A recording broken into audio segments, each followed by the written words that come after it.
Welcome to Fourth and Forever, the flagship show of Roundtable Sports Network.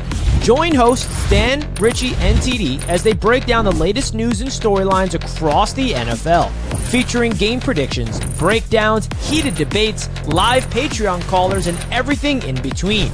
Catch Fourth and Forever every weekday at 1 p.m. Eastern on the Roundtable Sports YouTube channel.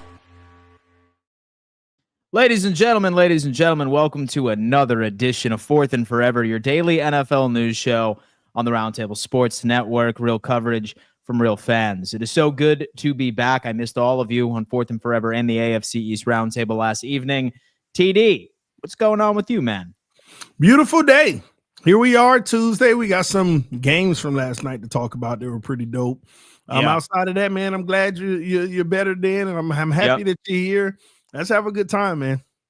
Let's have a good one indeed. As TD mentioned, we need to break down this Tampa Bay Buccaneers Lions game. Same thing with the Houston Texans and the Seattle Seahawks. Maybe a bit more respect needs to be given to Sam Darnold, again, who continuously proves us wrong each and every single week. I see TD. And TD, right? I actually want to take a look at the Tua contract because I saw it all broken down of how the Miami Dolphins could potentially get away from it this offseason if they so choose.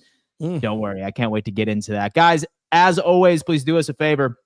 Hit that thumbs up sign. It's the easiest way to propel the show out to the YouTube algorithm so more people can discover this and be a part of our live chat community. As always, I'm nosy. I want to understand how far this fan base truly extends. So do me a favor, roll call in the chat. Let me know where you're tuning in from. I'm talking to the lurkers in the building as well. Don't be shy.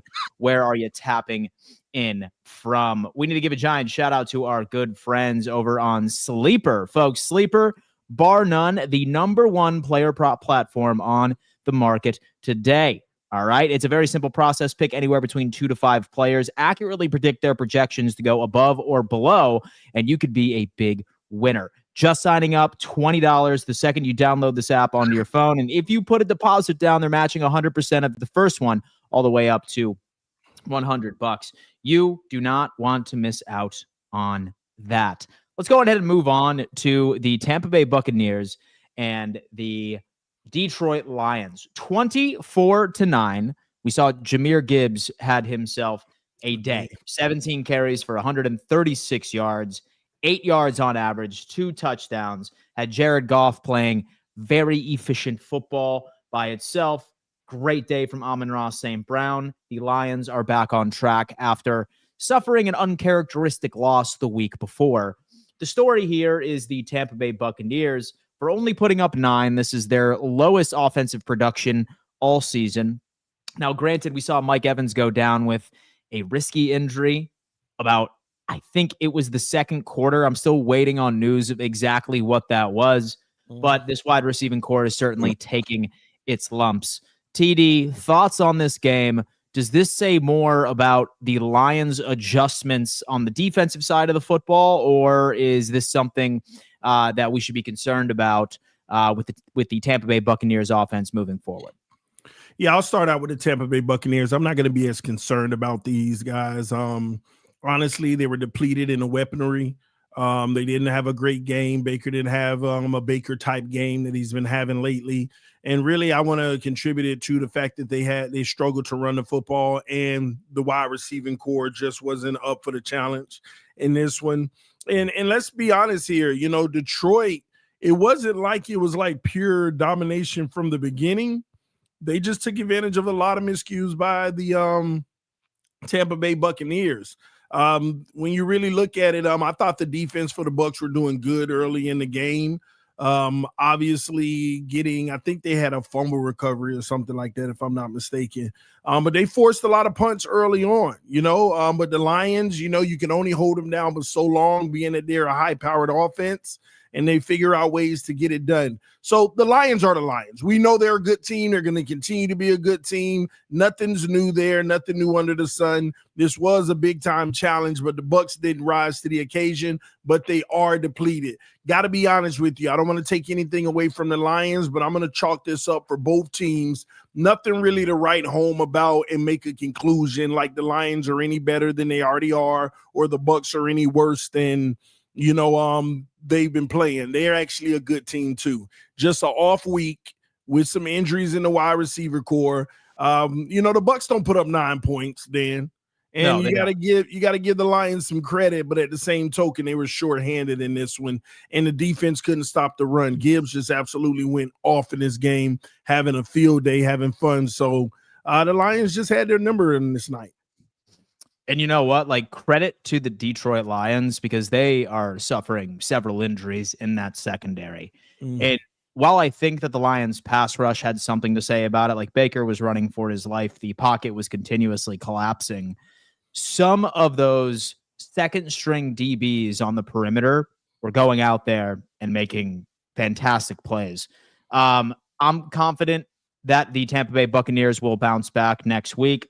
I'm curious to see. As you can see, it looks like Mike Evans suffered a broken clavicle and will miss most of the season. So looks like they're really going to have to start leveraging or leading on Emeka Egbuka. Hopefully Chris Godwin can get back at some point. Somebody else is going to have to step up.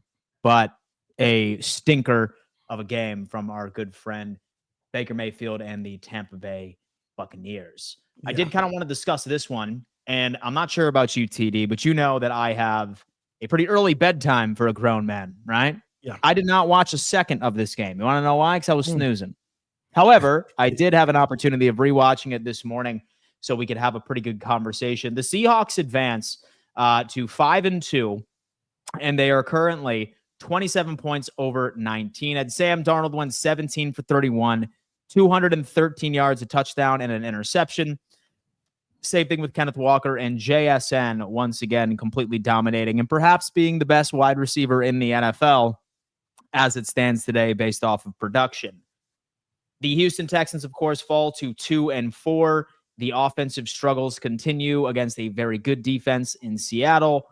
Biggest takeaways from this game? Yeah, this was very impressive by the Seattle Seahawks. I'm going to be honest with you. I wasn't highly impressed with Sam Darnold in this game. He made some big-time throws, but I wasn't like crazily impressed. He turned the ball over once. But the reality is I expected more from the Houston defense, and it didn't matter. But Houston, man, they have some issues. Maybe we should be concerned about Houston. The magic might just be gone, man. This team can come out and do some great stuff, and then they can come out and look really, really bad. And in this one, they just couldn't get their footing. 27-19 is an understatement. They scored in the fourth quarter, and to be quite honest with you, they were just trying to keep them away. I feel like that's all they were doing in this game, is trying to keep them at bay and make sure that they didn't, come back and take the lead. But Houston got some concerns. I'm going to be honest. I think that if they keep this up and after next year, they're not doing anything special, they may need to reroute how they build this team. They need to figure out how they build this team. And it's from the top to the bottom. There is some questionable coaching decisions on offense and things of that nature that need to be reviewed. But Houston, shame on them. You thought they'd be, probably the top in the division. Now you got, who is it? The Colts and the Jags? It's the Colts and the Jags right now. Although that the Jags are not a very good football team, but still 4-3, and the Indianapolis Colts are sitting at 6-1. So it would be a fever dream if Houston would be able to make up all that ground. What's Houston's record again? They are 2-4 right now. Yeah, in fact, man. I have all the standings as we This speak. was the moment. This was the moment to go get 500 and still compete in your division. But right now, it's just not a good look, man. This is not good for Houston. They've been falling and falling. And the crazy thing is their defense is so phenomenal. You think that they probably lost one game or something. Defense is absolutely amazing. But last night, the whole team couldn't get it done. So it's a story as old as time. Like, you need a special type of quarterback to be able to elevate a team with an awful offensive line. It's very rare to have a quarterback that can still play at a high level when you have one of the worst offensive lines in all of football. All Houston did this offseason was completely ignore the unit. they shipped off their best offensive lineman to the Washington Commanders, right? So they made the unit even worse than it was last year. And they thought that they would still be able to make things work with CJ Stroud and Nico Collins and 2 rookie wide receivers. I think it's done for most Houston fans at this point. If I were them, I would be really hoping that this upcoming offseason that they spend all of their allotted cash on some trench work. I also would like to focus a bit in the draft for offensive linemen, because while CJ Stroud looked good his rookie season, he's not that guy that can elevate a team with a piss poor offensive line. Like, you need a special type player in order to be semi-decent, like right in that category. Seriously. So are you off of CJ Stroud completely now? So I was never a top 5 CJ Stroud guy, right? And so I always thought that his rookie season was impressive.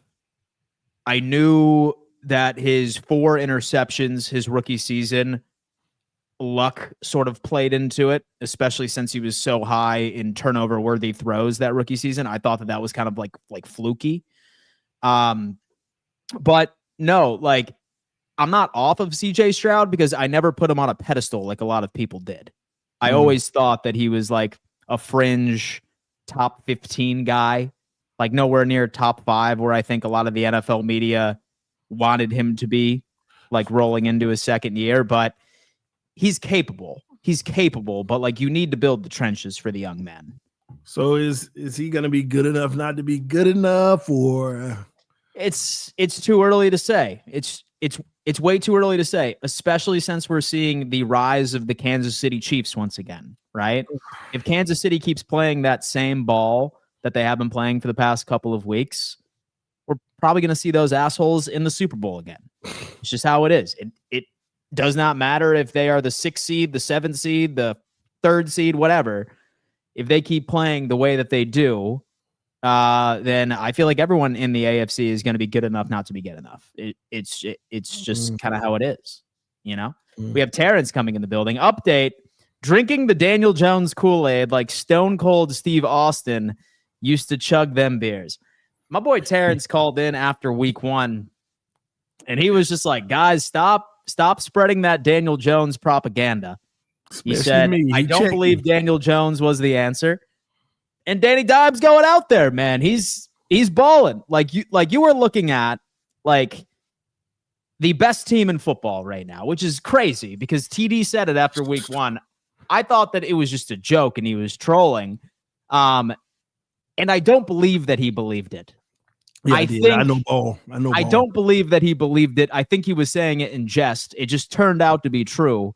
I just know ball.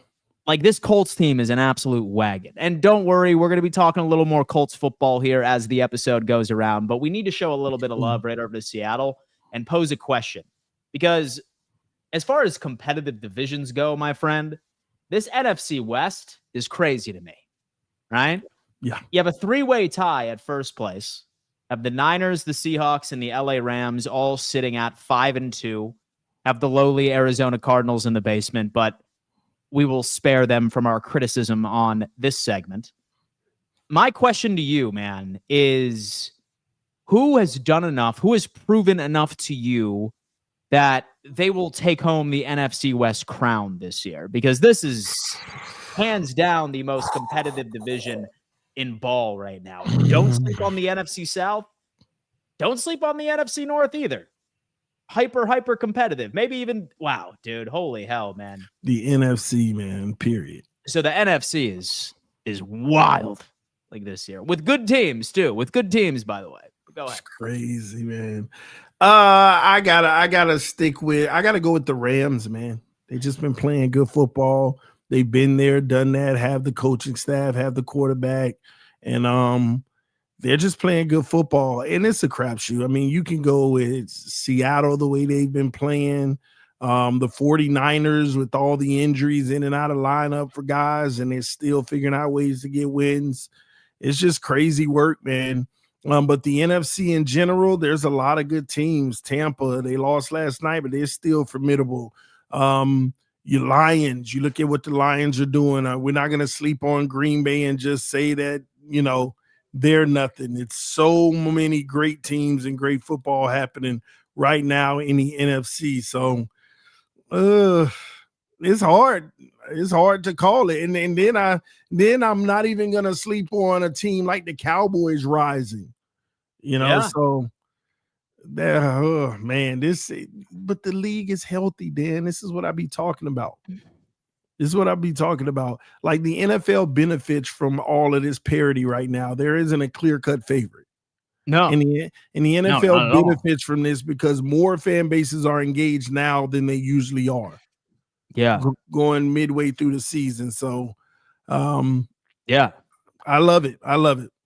No, dude, listen, it is wildly competitive. And the only three teams that I think are completely done are the Cardinals, Giants, and the Saints. But at least the Giants are still like being media darlings, at least by like holding Giants fans into thinking that, hey, dude, we might have a guy. Like we might have a QB running back duo. So it's crazy. It's great for Roundtable Sports too, right? Because we have we have a lot of divisional shows where this time last year, like we had a couple of divisions already wrapped up. So it's good for business. It's good. Yeah, absolutely. It's good for business. But my thing here for the NFC West, I gotta go San Francisco. I don't know why. Like maybe it has to do with the fact that they're 5-1 in their conference. They're 3-0 in their division. And they're doing all of this with good point. Half of their team on the IR. Like losing out on Warner and Bosa sucks. Yeah, that's what's been impressive. That's why I said 49ers, despite the lineup, still winning games. Yeah. I didn't know they were 3-0 in the division already. So that definitely can alter how I feel about it, man. So, I'm going to be honest. I could change. 3-0 in the division. Have Christian McCaffrey going out there. And as soon as when I want to give up on the guy because he's quote-unquote made of glass, he goes out there and he proves to the world, dude, as long as I'm healthy, I'm going to be cutting up the league, right? He'll probably win comeback player of the year and he'll likely end up getting the cover of Madden again next year. No, I'm just kidding. It's probably going to be Jonathan Taylor or Bijan Robinson, but that's offseason talk. We can go from there. But it's San Francisco for me. I just think that they're way too dominant in conference play, especially with what they've been able to do. Just a great coach team. And with Jets fans must be fuming, especially with how great Salah has been. Like for the Niners, the defensive coordinator. You see a ex-coach doing well or whatever, it's like, were they the problem? Especially with the Jets. You see they're still going through. That's just bad business. But Salah's a great DC. That's what I'm talking about. Born to be in the basement. #SmokeUp. Gotcha, brother. Here we go, brother. There you go. That's what I'm talking about. Richie Fresh is in the building. Dan Jones, that good? Or is Taylor carrying? What I would say is this. So I think Daniel Jones needs to get more credit than he has been given because Anthony Richardson had the exact same supporting cast last year for the most part. Yeah. So I think when you remove some of the reckless play and the turnovers that many Colts fans have probably grown accustomed to from Anthony Richardson, that's what they needed. Like, here's a question. In fact, I did see a TikTok the other day where somebody came in and they said, all right, Daniel Jones, if you were the GM right now, would you extend him long-term based off of what you've seen? Or would you only sign him to a 1-year deal next year in 2026? That's a brain buster right there. For me, I'm going 1-year deal. Yeah, but I'm not ready to commit to the long-term extension yet. If he balls out, though, you're not going to be allowed to have him 1 year. He'll move on to another team that'll pay him the 4-year deal. I mean, It's inevitable. Look at what's happening around the league. If Daniel Jones balls out, you're going to have teams like Miami, Arizona, possibly Jacksonville, depending on how that ends up. You're going to have some teams that really will consider going ahead and bringing him in. Don't look at what's happening over with the Raiders. Geno might be one and done potentially if that keeps up. So It's going to be a lot of movement next year. I don't think you'll get away with only giving him a 1-year deal when he can get more years, you know? Miami, perhaps. Richie is in the building. He's all frozen. What kind of hats he got on? He's got that Super Bowl hat. Super Bowl merchandise he's got on. Can you hear me all right? Yeah, dude, loud and clear. What up? Sunroof, dude. Yeah, sunroof. man. I just wanted to quickly. Yeah, we got the new whip. But yeah, I just wanted to quickly call in real quick. Shout out to the chat because this is the first time. I usually, whenever I'm driving, listen to sports talk radio, like WFAN, ESPN New York, whatever the case may be. I always love listening to sports talk in my car, and I'm listening to Fourth and Forever instead, like just pure audio, listening to you both cover the NFL from a viewer's perspective, and it was just really cool. Like, you guys are great. I'm like, wow, these are my two co-hosts. Like, you guys are really good at holding a show. Dan, you're really good at educating me. It was a really good experience, and I don't want to sound biased because, you're my boys, and this is Fourth and Forever. But I was like, going into it, like, I wonder if they're going to be good. Like, I knew they are, but like, what is this going to be like? And it came out all right, and I was impressed. Great analysis. Really filling in about what happened last night on Monday Night Football. You know how to put on a show, boys. So I just wanted to quickly call in. I was helping my buddy Paul move into his new apartment, so I was unable to be on the show chat. But that's all I really wanted to say. Hey, Dan, he didn't hit the like button, though. No, he didn't. Yeah, because I'm in the back. I'm not on YouTube. I'm backstage. We need you on backstage. He's backstage right now. And you know what, man? There's 159 of you watching. I can guarantee you that there's not 159 like buttons. But if I were to put up a poll on do you prefer tomato soup or some grilled cheese, I'm sure we have 500 votes at this point. So do me a favor. Hit that thumbs up sign. Let's propel it out to the YouTube algorithm. Richie, enjoy the rest of your day, and I promise we'll give you a show. Thank you so much, sir. Dude, shout out to Rich, man. The Richinator. Shout out to the Rich. Oh, that's not right. Where is the Richinator when I need him? There you go. For me, I'd probably give him a 1 year. But then, of course, you risk that some other team is going to go out and give him a long-term extension. But assuming that he had no interest and you knew that going into it, would you still give him a long-term extension, which is 7 games on his resume? With just 7 games on his resume. Yeah, 7 games on his resume. Nobody else is interested, and you have the opportunity of either giving him a 1-year deal and or a long-term extension. For me, and maybe it's me being a pessimist, but I remember the season before he got his first long-term extension with the New York Giants. I remember that one, right? I remember too. Where the New York media was going nuts to be like, oh, we're so sorry, Daniel Jones. We didn't know what we were talking about pre-draft. I would probably rather go with 1. I'd play the season out and look how it ends because how are you going to do on the back end when you play the Texans twice? You still haven't played them. You played the Jags twice. You still haven't played them. So, and you still got Tennessee one more time. So I need to see you in those division games more. We only got 1 division game in the books. You do have a quality win against the Chargers. You lost to the Rams, but you do have a quality win against the Broncos. So I agree with you, but you got to wait till the season is over. And if he absolutely balls, if he leads you to the playoffs, number 1, what if he balls out in the first round and gets a playoff win? Dude. Unfortunately, you have no choice but to extend him. It's not like the coach are in a position to say, well, another team got him and we'll go in the draft and get a guy. You might have to, Dan. And it's not just going to be 1 year. Say that man goes out, right? Say that he leads the Colts to the 1 seed. And he sends home Patrick Mahomes in the divisional. Give that man the key to the city. That's a 4-year extension automatic. Oh, 110%. I could care less what happened during the conference championship. Something like that. Dude, give that man the key to the city. That's worth an extension. 110%. That's why I'm trying to figure out why they paid Josh Allen. It just didn't make any sense to me. Oh, don't worry about the Buffalo Bills. He hasn't been just. Yeah, we are going to be just fine. He already has the key to the city. All right. Anyway, speaking of quarterback play, I teased this at the beginning of the episode because you regularly say that the Dolphins are basically tied to Tua for at least the following year. I came across something on Twitter, which I think you might find intriguing. Yeah. The founder of Spot Track was able to put together exactly how much Tua would cost this team if you were to blow everything up, of course, get rid of Mike McDaniel, and just do a complete and utter overhaul, right? $15.3 million remaining on his salary this year in 2025. $55 million, 54 of that is guaranteed in 2026. 37 in 2027 and 2028, 49.4. But then he ended up saying this. Can the Dolphins designate Tua as a post-June 1st release next March? What would that look like?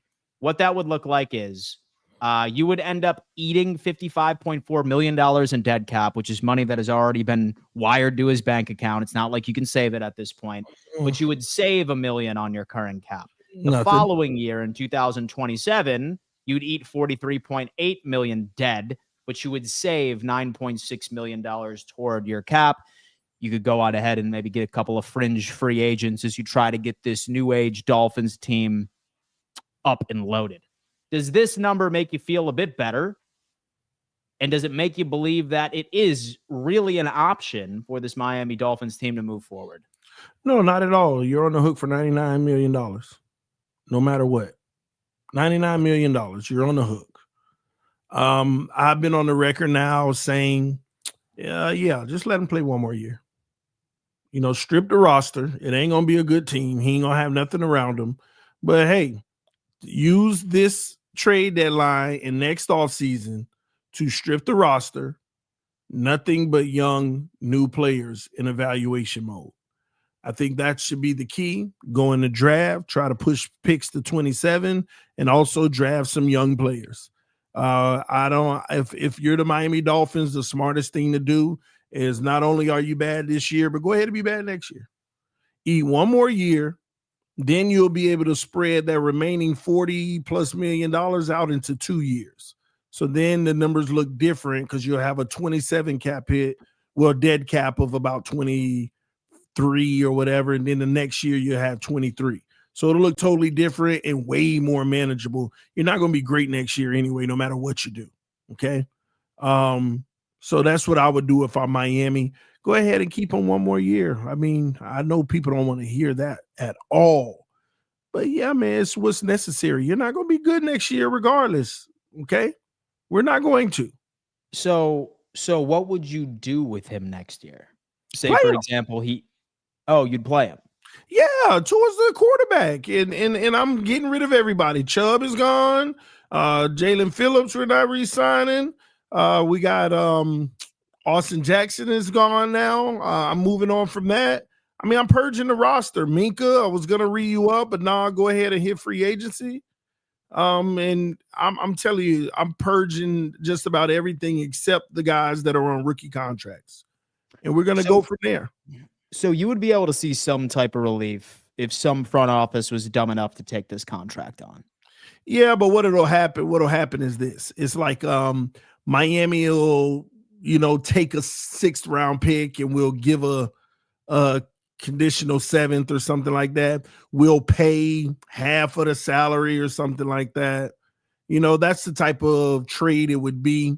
You're not really getting much. Nobody wants to that degree.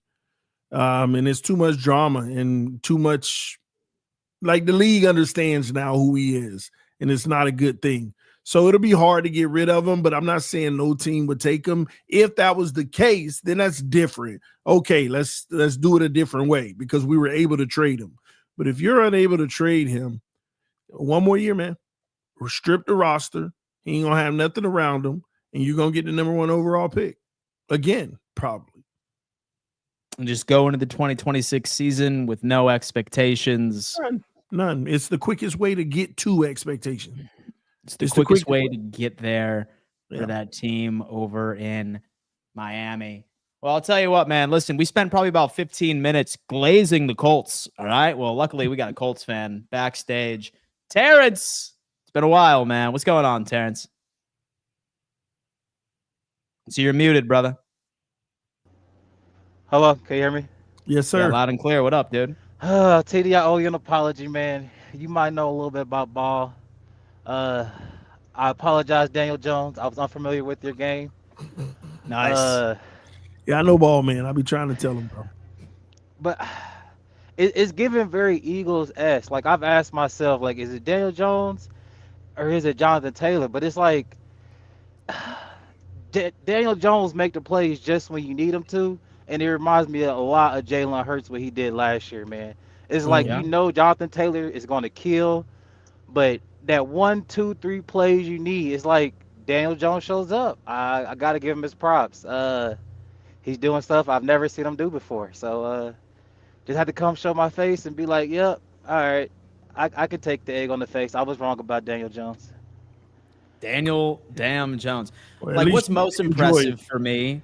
So, what's most impressive for me as well, it's not like he has a star-studded receiving core.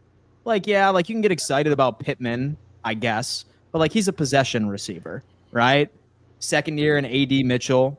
Like have some promising talent, but it's by no means an elite wide receiving core. They're doing it with quality offensive line play, a promising rookie in Tyler Warren as the tight end, and with Taylor just being a man possessed this year. Man, I'm excited to see how the rest of y'all's season goes about. I really am. But yeah, that's all I had to say, man. If you'd have told me this at the beginning of the season, I'd be like, yeah, you're lying. But hey, I stand corrected. Stand Hey corrected. man. Hey man. Enjoy. Regardless, I'll tell you what, man. I couldn't see you, and because your camera wasn't on, but I could hear that smile on your face, Terrence. I could hear that smile on your face, dude. Dude, congratulations to the Colts. Fans needed it, dude. Fans needed it after getting their hearts ripped out by Andrew Luck just deciding to call it a career, not too long ago. Finally figured it out.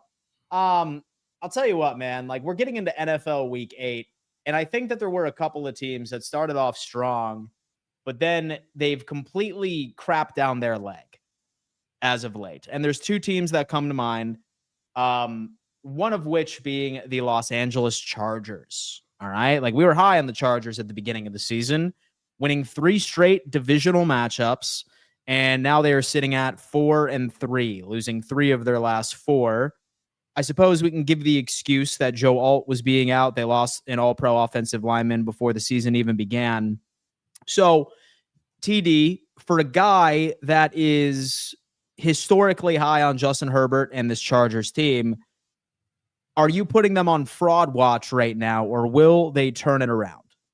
Talk to me. I think they'll turn it around because Joe Alt should be back soon within the next 2 weeks. And they'll turn it around because that's how important he's been. That O-line has been a hot mess.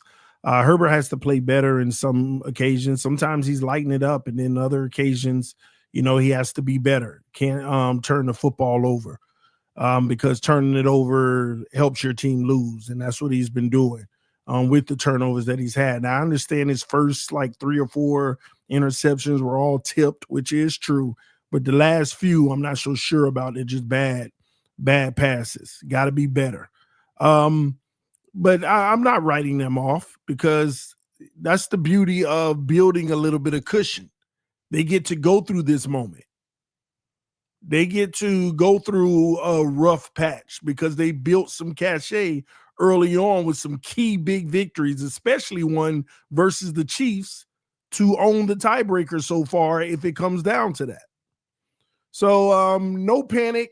I'll say this, if they fall below 500, then you panic. But they're a game above 500 with their main offensive line guy going to be coming back in the next 2 weeks.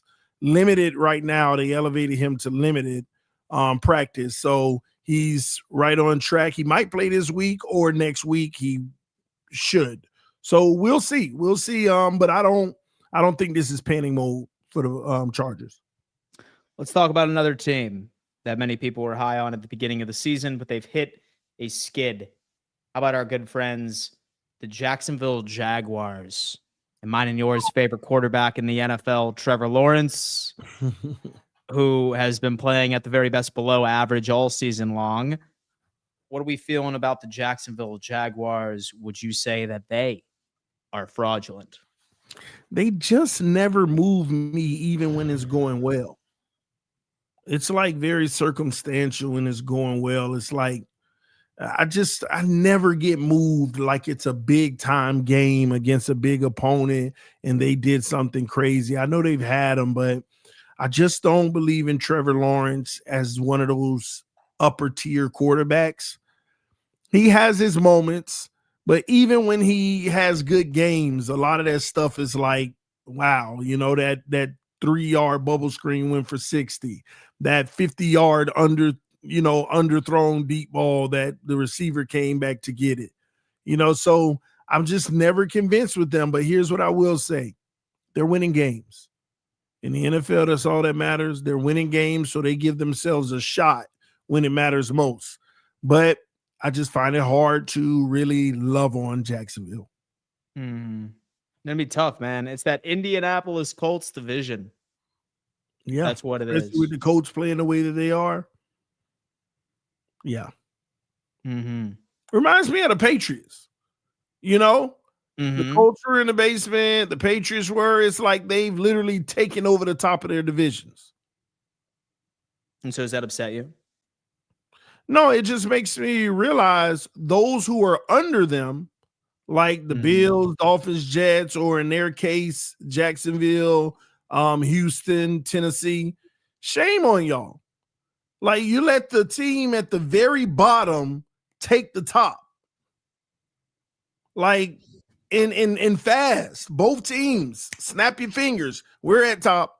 Yeah, that's crazy work. So that if they continue this, it has to be studied because there's a new little niche in there of what's causing this. And right now, let's be honest, it's that quarterback play, man. It's the quarterback play. So it's the quarterback play. Jonathan Taylor can be as good as you want him to be. Anthony Richardson was there with him. It's that quarterback play. It's the QB play, indeed. Now, one team that won the hearts of many last year was the Washington Commanders. The Washington Commanders have ran into their share of injuries. I'm pretty sure Jaden Daniels got injured again this previous week. Who knows when he is coming back? Scary Terry has not been out there. When I end up looking at the division standings, the Commanders are sitting at 3-4. Looking at the Washington Commanders' remaining schedule, I'm going to go ahead and pull this up. And of course, this is all going to be riding on when they could potentially get healthy. Are we realistically thinking that this team can make it back to the playoffs, let alone get back to the NFC Championship or even a Super Bowl? Because TD, I got to tell you, schedule's not looking too hot for these guys, especially if Jaden Daniels' injury is serious. Have the Chiefs on Monday Night Football. That's less than ideal. Have the Seattle Seahawks, a red-hot Seattle Seahawks team. Good. The Detroit Lions, who score more points.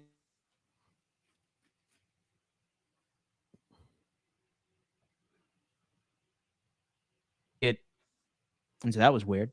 Anyway, Broncos defense, Vikings defense, the Giants, Eagles, Cowboys, Eagles. Yeah, they have a gauntlet, man. I think they're in trouble. Like this team, look, I'm sorry, Rio, to say that you're watching, but I'm looking at this schedule right now, and I would not be shocked if their final record this year is 6-10. So unfortunate. And he's probably going to be out a little bit. I don't know, but yeah, it's going to get rough for them. They're in trouble. This schedule does not look favorable to actually even make the playoffs. Unless you win the division, but how you're going to do that, you got to win some tough games, and your quarterback might even be out. They're in trouble. Indeed. Can Jaden Daniels turn it around? He did get an MRI. It was due to his hamstring. They don't believe it is considered a long-term injury, but his status for next Monday night versus Kansas City won't be revealed until later this week. This is a gamesmanship. This is a gamesmanship type move here from the guys over in Washington. They haven't been full strength, key weapons and everything been missing. So No, Yeah, dude. it's just a tough year. You know, this is a team that definitely should be up there with everybody else. But the way that it's gone so far, let me say this. I got more optimism in Baltimore moving forward than I had the Commanders. And Baltimore is way behind. So the thing is, like, you would have thought, right? So with that, Lamar Jackson would be good to go, but he's still not participating in practice as of today. His hamstring still hurts, or his hamstring is still not good to go. He was a did not participate, and they still don't know if he's going to be able to play this upcoming weekend. So it's starting to feel like it was definitely more serious than it seemed. It's that, but like, have we seen this story before? And so have we seen this story before? Like, I don't know how serious it is, but if he's not out there, then like this, like Ravens team is probably going to go 1-6. Now, surprisingly enough, like based off of what I saw from Pittsburgh this past week, and the Ravens are still my favorite to win the AFC North. Yeah, not mine anymore. In Pittsburgh, they lost, but they played well. Let me tell you something. I wouldn't rule the Bengals out either. Yeah. I mean, all it take if Flacco goes 4-2, they still in the mix. Flacco looked good. Flacco did look good.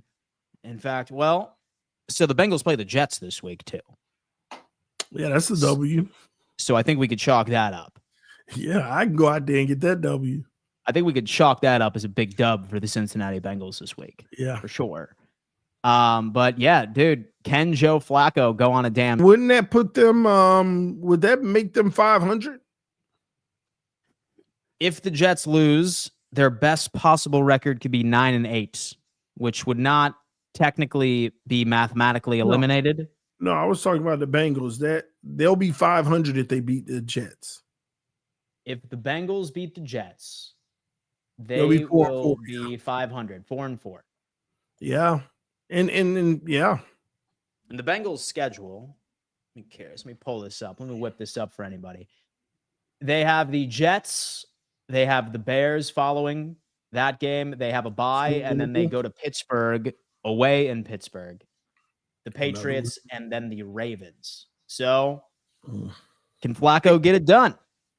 They all have their hands full, and that's why that division is going to be like the NFC West was last year, where everybody was in that 8, 9, 10 win range beating up on each other. So this one's going to come down to the wire, and nobody's out of it. Even Baltimore isn't out yet. No, man. Listen. The Browns?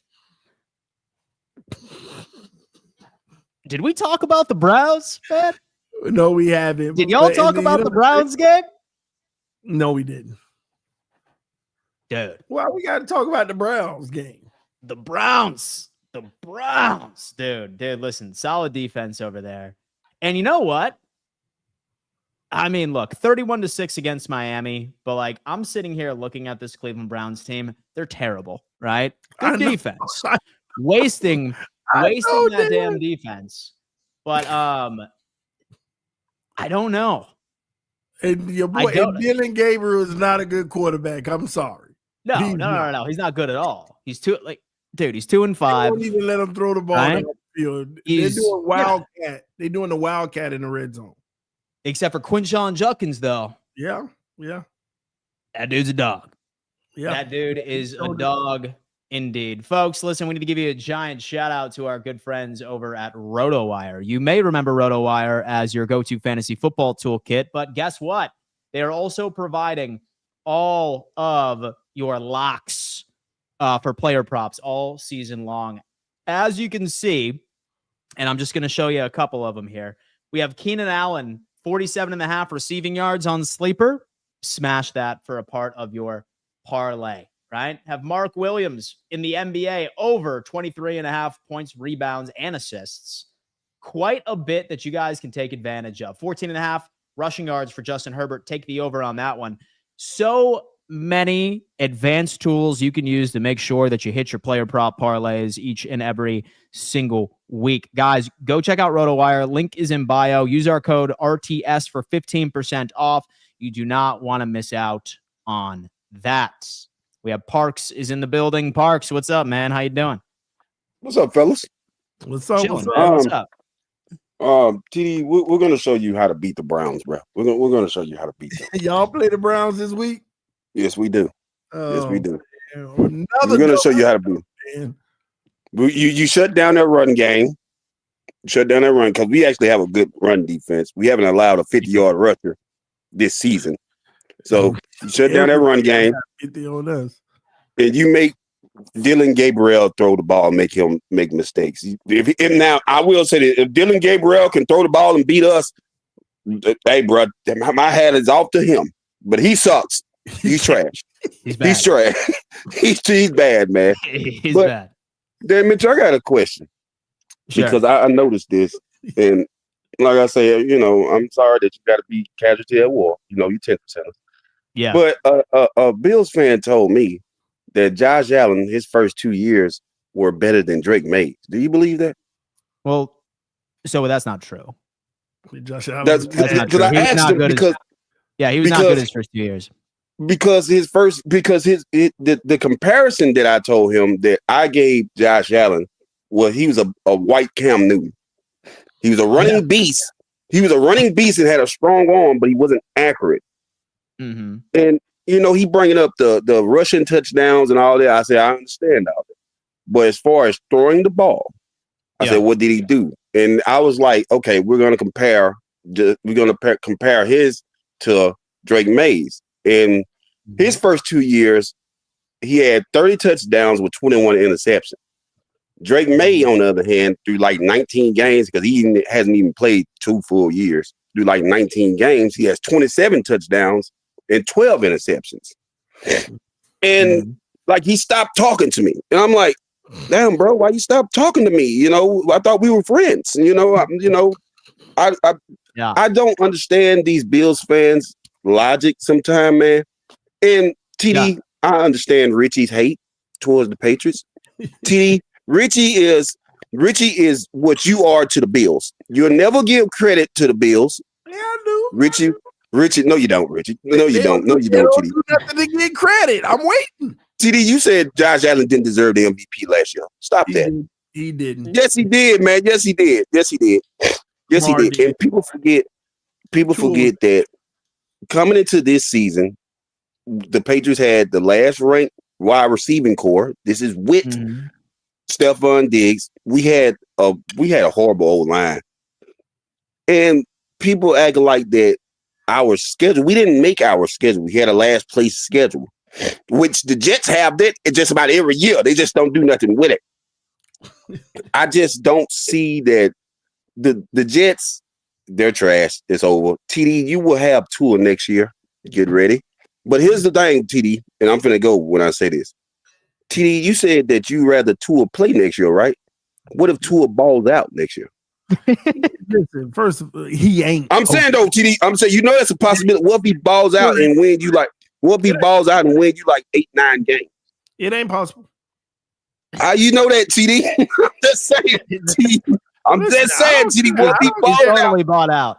What if he balls out? What if he balls out and is in the MVP conversation and win you like 8, 9 games? He wouldn't have been the reason we won 8, 9 games. That means I'm saying though, TD, because he's gonna win enough games, and I'm finna go after I said he's gonna win enough games. That's fine. Bring him on. Bring it on one more year. It's not gonna matter, bro. But the problem is this, TD. This is the problem though. He's gonna win you enough games that you won't be able to get a good quarterback in the draft. So why he ain't winning us enough games now? Because you gotta blame the defense and Mike McDaniels. You gotta blame the defense and worse next year. It's gonna be worse. You gotta blame the defense and Mike McDaniels. What, man? Ain't nothing gonna change. All right, fellas, man. I'm gone, man. Appreciate it, fellas. Man, keep doing y'all. Parks. Hit that like button, chat. Yeah, please hit that like button, dude. Shout out Parks, man. Dude, shout out Parks, dude. Yeah, Richie always hating on him, man. Hey, his team's 0-7. Dan, I'm proud of you, Dan. You're taking this really, really good. Knowing that you'll never win the division again, you're not panicking. I like that. So I still think we win the division, and so I wouldn't have said that my hair was on the line if I didn't believe it. You no longer have the best quarterback in the division. That's the problem. Yeah, I mean, we'll see. Yeah, we'll see. Drake. You know what, man? Like that's why his first 2 years. See, the good thing is that each and every single NFL season is 17 games. So let's see what's going on. Look, I know what this team is capable of. Hopefully they get back to what they're capable of. Y'all not winning more than 9 games. We're winning 13. 9-8 at best. 13 games. Oh, so only 4 losses, and you already got 2, right? Yep. And who you play this week? We play the Panthers. L. It's against the Panthers? Smoke y'all, Bryce. No. I don't know. You know what? I might beat them. And so I've been looking at everything, and as long as Buffalo gets back to 12-man personnel, which I think is where they go, right? Start utilizing running backs in the pass game. Start doing what we did last year. I think we get a semblance of what this team looks like again. And remember, it hasn't been pretty all season, but again, like we did go 4 games in a row scoring 30+ points. So this team can put points on the board. I would like to give up. So I would like to. All right. So like, here's something that I really need to change. Stop targeting Keon Coleman. Stop. Just stop trying to make him a thing. Stop trying to make him a thing on this offense. He's not that guy, right? Like he's not. Then y'all he's need not that guy. Then y'all need a receiver. You need a receiver then. Yeah. Really hoping that we can send over some picks for Chris Olave. And so I think that would end up fixing some things. You don't like Lockett? No. I'm just asking. He's 33 years old, and he would be a backup slot receiver to Khalil Shakir. What about Waddle? Waddle? Oh, dude, I would send over 2 first-round picks. Ain't nobody giving y'all the Waddle. Stop, man. Not in the division. What would it cost if I'm the Buffalo Bills GM, you're the Miami Dolphins GM? What would it cost? If it's me or realistically? You. How much would it cost for Waddle to be traded over to the Buffalo Bills? Everyone's got a price. Oh, man. It's you, but it's realistic, too. Like, don't give me, 7 first-round picks. Yeah, but you know what? You got to take y'all going to pick. Those are late first-round picks, though. Yeah, it's late first-round picks. Yeah, those are so that's why I'm first round picks for me is just the first, mid first. Yeah. I need in division for Jalen Waddle. Late first, but I would have to take the 2 first. Yeah. I would have to take the 2 first. In division, I'm gonna be honest with you. You're supposed to throw a little bit of premium on there. Yeah, be 2 first, and then make it that cut off.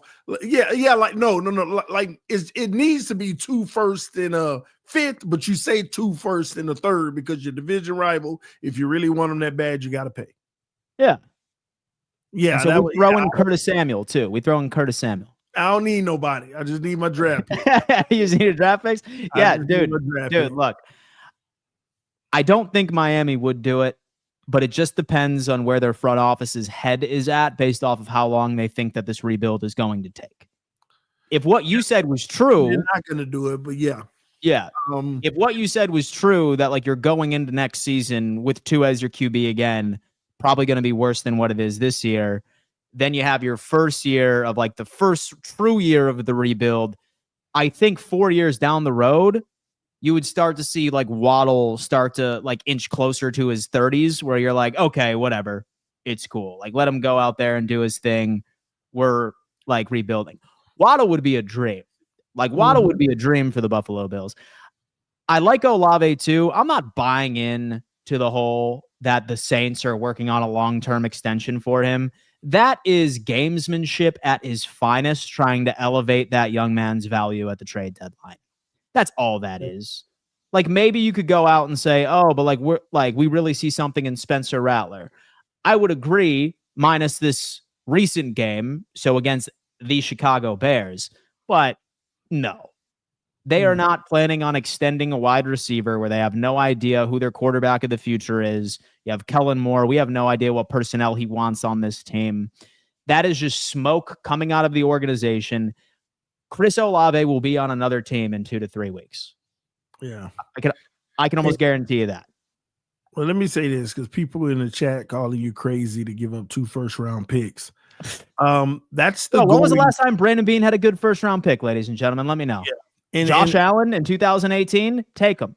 But it's actually a fair value. You got to look at look at what they traded Tyreek for, and it was a contract dispute, right? Yeah. So you got to give up less whenever the guy wants out or the money ain't right. You got to give up less, and they still got a haul, a first, 2 seconds, and some other stuff. Yeah. But remember, that was an earlier first. That was an earlier first. But when you look at AJ Brown, he was the 18th overall pick and a third. But again, trying to get off of the contract, a team gonna take less. So a Waddle who's already under contract and at the beginning of it, you got to pay. Yeah, you'd have to pay. He's at the beginning of it. You're about to get the 4 primest years he's probably gonna have. Oh yeah. As a polished pro. And let me know whether or not, so that you agree with this. But each and every single draft year, folks, if you're picking outside of the top 15 picks, that is a glorified second-round pick. Yeah. Like, that's a glorified second-round pick. Like, unless it's a guard. Yeah. Like, say it's an offensive lineman, like, that's different. But you never see a first round in a draft class. All 32 of them have first-round grades. No. And the Buffalo Bills, for the past 6 years, have been at the very closest to having a true first rounder, has been at 21? So how this Bills team is going to go, we're probably going to be drafting once again from 21 down. Who cares? If Waddle's on this team, I mean, that's probably improving our chances. That's probably improving our chances. We might pick 31 next year. Who knows? 30th. I don't know. Who cares? Give it to the Dolphins, right? Let them roll the dice. 32. Yeah. Let them roll the dice. It's going to be 32. And someone says he's going to get hurt. He's only missed 4 games in his career. Yeah. He's only missed 4 games in his career. So I really don't get the whole he's injury prone type thing. Y'all are killing me with his value isn't that high. You need to go look at the values of wide receivers. Really. Dude, he was an 1,000-yard wide receiver right before Tyreek Hill came in. Yeah. He's fast. Yeah, dude, he's been known to have butterfingers every now and again, has dropping issues occasionally. But, I mean. And remember, these are late first-round picks. Yeah. Late. These are going to be 26, 27, 28. It's not like we're shelling off a top 5, right? Yeah. We're going to be, shelling off a couple that are likely going to be in the 20s. And if Waddle were to come to Buffalo, take those first-round picks. Yeah, I would take it. Yeah, so would I. But I don't know, man. This trade deadline is going to be good. Me and CD are going to be live reacting to it on Bleacher Report here in a couple of weeks. I'm pretty damn excited about that. Where will players move over to? I've been seeing a lot of noise that Trey Hendrickson has been getting a lot of interest from the Dallas Cowboys. You seen the Max Crosby news? No. Yeah, Dallas been reaching out. I think that's what I saw. Yeah. And talk about a way for the fan base to forgive Jerry Jones. Is as if they can finesse a way to get either Max Crosby or Trey Hendrickson as an edge rusher to replace what Micah Parsons was. Wow. Yeah. Wow. Time will tell. Time will indeed tell. Folks, thank you so much for tuning in to another edition of your favorite midday NFL news show on the internet, fourth and forever, on the Roundtable Sports Network. We have a Raiders fan in here saying, trade Crosby. He's like, give me them picks, baby. He's like, take Geno too. Take Geno too and get him off my damn roster. All right, folks. We appreciate you tuning in. As always, we're live Monday through Friday at 1 p.m. EST, breaking down everything. Tomorrow, I would imagine we're going to begin breaking down some of the previews and key storylines going into NFL Week 8. We should all be blessed because you know what? This is perhaps one of the most competitive leagues we have seen this far into the season in quite some time. And I can't wait to unpack all of that with you. TD, what do you got to say to the audience before we set them off?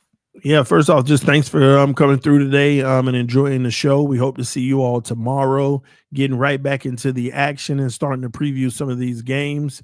Hit the like button on your way out, and thank you. We appreciate everybody who watched the show every day. Folks, we appreciate you. We love you. Smash that like button, subscribe, turn on bell notifications, and we'll see you next time. Peace.